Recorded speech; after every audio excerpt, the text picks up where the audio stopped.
ఇవాళ నిజంగా బీసీ బిడ్డల గురించి చెప్పాలంటే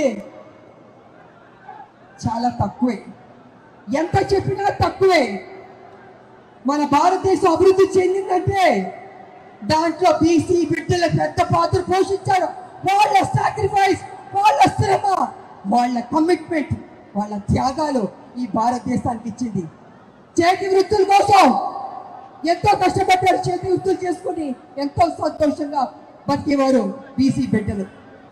కాలం మారింది, మిషన్లు వచ్చేస్తున్నాయి, రోబోలు వచ్చేసింది.